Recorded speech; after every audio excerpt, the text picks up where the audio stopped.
자, 오늘은 한 마스터 코치가 졸업을 앞둔 학생들에게 남긴 마지막 수업에 대한 이야기입니다. 평생의 경험과 지혜가 녹아있는 이 수업의 핵심, 지금부터 하나씩 파헤쳐 보겠습니다. 이 이야기는 한 수강생의 아주 솔직한 고백으로 시작하는데요. 우리가 새로운 걸 배우면서도 사실 내면의 어떤 자기의심이나 부정적인 습관과 싸우는 게 훨씬 더 어렵잖아요. 정말 많은 분들이 공감할 만한 이야기라고 생각해요.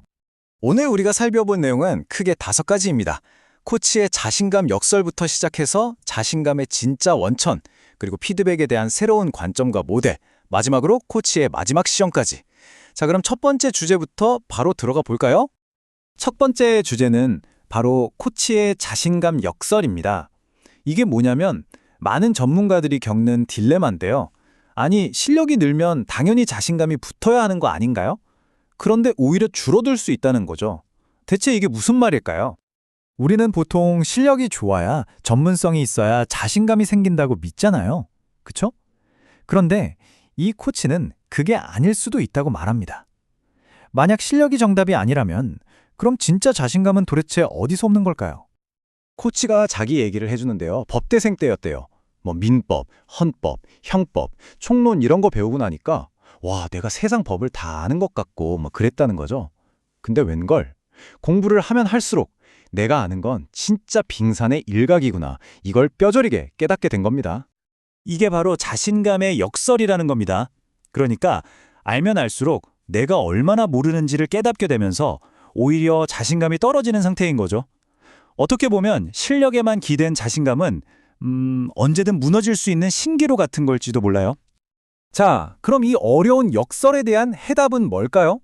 이제 마스터 코치가 제시하는 실력을 뛰어넘는 진짜 자신감의 원천에 대해 한번 알아보겠습니다. 코치가 뭐라고 하냐면요. 제 자신감의 기둥은 단 하나, 사랑입니다. 와, 사랑이라니 좀 뜬금없게 들릴 수도 있겠죠? 근데 여기서 말하는 사랑은 그냥 내 앞에 있는 사람이 진심으로 잘 됐으면 좋겠다 하는 바로 그 마음입니다. 이게 진짜 중요한 포인트인데요. 내 실력이 어떤지, 내가 오늘 뭘 잘했는지 못했는지에 따라 오락가락하는 그런 자신감이 아닌 거예요. 그냥 상대가 잘 되길 바라는 내 의도에 딱 뿌리를 내린 거죠. 그러니까 어때요? 흔들릴 일이 없죠. 그리고 완벽해야 돼. 이런 압박감에서도 자유로워지는 거고요. 자, 그럼 이 멋진 철학을 우리가 실전에서 특히 리더들이 가장 어려워하는 피드백에 어떻게 써먹을 수 있을지 한번 보겠습니다. 여기 보세요. 칼 대 거울. 비유가 정말 기가 막히지 않나요? 칼 같은 피드백은 뭐예요? 이거 틀렸어, 저거 잘못했어 하면서 지적하고 평가하는 거죠. 반면에 거울은요, 상대가 자기 모습을 스스로 비춰보게 해주는 거예요. 그러면서 스스로 깨닫고 아, 이렇게 해볼 수도 있겠구나 하고 잠재력을 발견하게 돕는 거죠. 물론 그냥 거울이 되어준다고 다 되는 건 아닙니다. 2가지가 꼭 필요한데요. 첫 번째는 심리적 안정감. 상대방이 아, 여기서 내 약점을 말해도 괜찮구나 하고 느끼게 해줘야 해요. 그리고 2번째는 성장 마인드셋. 피드백을 주는 여러분이 이 사람은 분명히 성장할 수 있어 라는 믿음을 가지고 있어야 한다는 겁니다. 좋아요. 거울이 되어주자. 알겠습니다. 그럼 구체적으로 어떻게 해야 할까요? 이제 그 아주 실용적인 도구를 알려드릴게요. 우리 피드백할 때 샌드위치 기법 많이 쓰잖아요. 칭찬해주고 할 말하고 다시 칭찬해주고. 근데 이게 몇 번 반복되면 사람들이 다 눈치를 채요. 아, 칭찬 다음에 이제 한 소리 나오겠구나. 그럼 어떻게 되겠어요? 칭찬은 그냥 거칠애처럼 들리고 가운데 낀 비판만 귀에 콕 박히는 거죠. 진정성이 떨어지는 거예요. 그래서 코치가 제안하는 방법이 바로 이 SBI 모델입니다. Situation, Behavior, Impact. 우리말로는 상황, 행동, 영향. 정말 간단하죠? 하지만 아주 강력합니다. 예시를 한번 볼까요? 자, 이번 주에 2번 9시 반 넘어서 출근했어요. 이건 뭐예요? 그냥 팩트, 상황이죠. 그래서 아침 회의에 못 들어왔잖아요.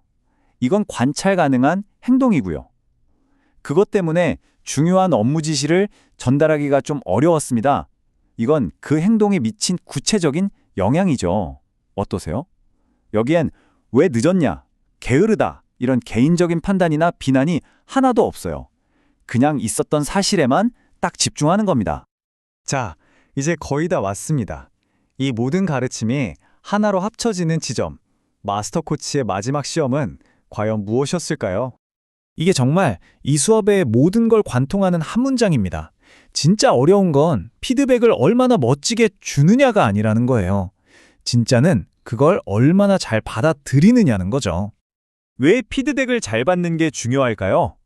첫째, 당연히 그게 성장을 위한 가장 빠른 길이니까요. 둘째, 내가 먼저 그런 모습을 보여줘야 다른 사람들도 따라오겠죠. 내가 만들고 싶은 문화를 내 몸으로 보여주는 거예요. 그리고 마지막으로 이걸 하려면 진짜 겸손함과 성장 마인드셋이 필요하거든요. 이게 바로 내가 성장형 인간이라는 가장 확실한 증거가 되는 겁니다. 자, 오늘 이야기의 마지막입니다.